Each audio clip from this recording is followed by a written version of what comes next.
السلام علیکم ورحمۃ اللہ وبرکاتہ۔ ناظرین گرامی، امید کرتا ہوں کہ آپ سب بخیر و عافیت ہوں گے۔ آج کا ہمارا ٹاپک ہے کہ دعا پر پیسے مانگنا کیسا ہے، اس کا شریعت میں کوئی ثبوت ہے یا نہیں۔ پچھلے کچھ دنوں سے سوشل میڈیا پر ایک ویڈیو گردش کر رہا ہے جس میں دکھایا جا رہا ہے کہ ایک مقرر صاحب اپنے بیان میں یہ اعلان کرتے ہیں کہ بھئی 200-500 روپے جمع کراؤ اور اپنے مرحومین کے لیے مغفرت کی دعا کراؤ۔ آپ ویڈیو دیکھ لیجئے، اس کے بعد مسئلے کو سمجھتے ہیں۔ منظور احمد صاحب مرحوم کے ساتھ آپ کے 500 روپے اللہ ان کی مغفرت فرمائے۔ کوئی اور مغفرت کی دعا کرانا چاہتا ہے؟ حاجی دبیر الدین 500 روپے، مرحوم زہرا خاتون کے نام سے 500 روپے اللہ برکت عطا فرمائے، ان کی مغفرت فرمائے۔ کیا نام ہے؟ نام آپ کا؟ اللہ تعالیٰ آپ کے والدین کو اس کا ایصال ثواب پہنچائے اور ان کے قبر کربر جنت عطا فرمائے۔ مرحوم شمس بی بی، اللہ ان کی مغفرت فرمائے۔ اللہ 500 روپے والے کوئی صاحب ہو، 500 روپے 200 روپے بھی دے سکتے ہیں آپ۔ آساؤ، دیر نہ لگاؤ، جلدی آ جاؤ، دیر نہ کرو۔ اللہ آپ سب کو سلامت کے ساتھ رکھے۔ آ جاؤ، دیر نہ کرو، جلدی آ جاؤ۔ مجھ سے یہ کام ہوتا نہیں ہے، بہت زیادہ ایکسپرٹ نہیں ہے اس کام میں، تقریری کر پاتا ہوں، وہ بھی ابھی سیکھ ہی رہا ہوں۔ 500 روپے کیا نام ہے بھائی؟ جی ناظرین گرامی، میرا یہ ویڈیو دکھا کر کسی کو حقیر اور ذلیل کرنا مقصود نہیں ہے، بلکہ مسئلے کی وضاحت کرنا مقصود ہے۔ تو اس طرح کا عمل کرنا بالکل ناجائز ہے اور اس کا کوئی ثبوت قرآن اور حدیث میں نہیں ملتا۔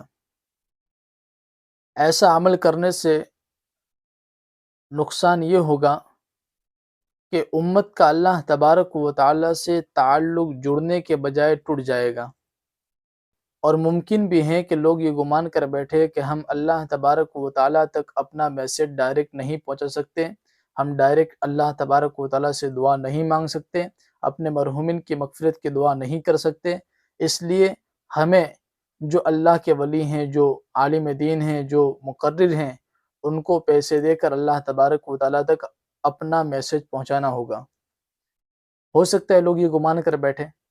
تو میری ان حضرات سے گزارش ہے کہ اپنے بیانوں میں ایسے عمل کو شامل نہ کیا جائے جس سے امت میں انتشار پیدا ہو اور امت کا تعلق اللہ تبارک و تعالیٰ سے کٹ جائے، بلکہ ہمارا کام تو یہ ہونا چاہیے کہ دین کو آسان ہے تو آسان طریقے سے امت کے سامنے پیش کریں اور امت کو اللہ تبارک و تعالیٰ سے جوڑیں، دین کو مشکل نہ بنائیں۔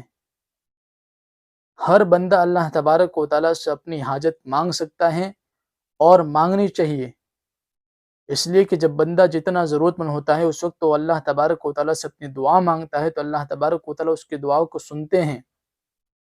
تو ہمیں خود اپنے مسائل کو اللہ تبارک و تعالیٰ سے حل کروانا چاہیے اور ہم اپنے مسائل کو اللہ تبارک و تعالیٰ کے سامنے بیان کر کے خود اللہ تبارک و تعالیٰ سے دعا مانگے۔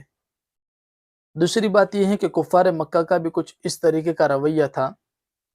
کفار مکہ یہ مانتے تھے کہ اللہ تبارک و تعالیٰ ایک ہیں اور وہ اللہ تبارک و تعالیٰ کی ذات کو مانتے تھے، لیکن وہ یہ سمجھتے تھے، ان کا گمان یہ تھا کہ اللہ تبارک و تعالیٰ اتنی بڑی شان والے ہیں، ان کا گمان یہ تھا، وہ یہ سمجھتے تھے کہ اللہ تبارک و تعالیٰ اتنے بڑے مرتبے والے ہیں تو ہم ڈائریکٹ اللہ تبارک و تعالیٰ سے بات نہیں کر سکتے، ہم اپنی دعا نہیں مانگ سکتے۔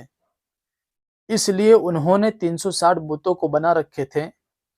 جب بھی انہیں کوئی مشکلی پیش آتی یا کوئی ضرورت پیش آتی تو وہ پہلے ان بتوں سے ریکویسٹ کرتے اور وہ یہ سمجھتے تھے کہ یہ بت اللہ تبارک و تعالیٰ کے سامنے ہماری ریکویسٹ پیش کریں گے، ہمارا میسج پہنچائیں گے، پھر ہمارا مسئلہ آسان ہو جائے گا۔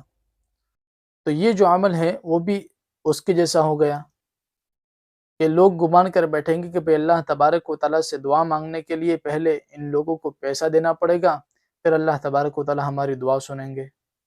تو ایسا نہیں ہے، ہم خود اللہ تبارک و تعالیٰ سے دعا مانگیں گے، اللہ تبارک و تعالیٰ ہماری دعاؤں کو سنیں گے۔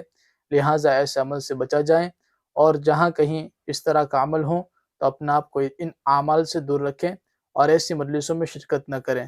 اللہ تبارک و تعالیٰ میری اور آپ کی پوری امت مسلمہ کی ایسے کاموں سے حفاظت فرمائے۔ آمین یا رب العالمین، وآخر دعوانا ان الحمد للہ رب العالمین۔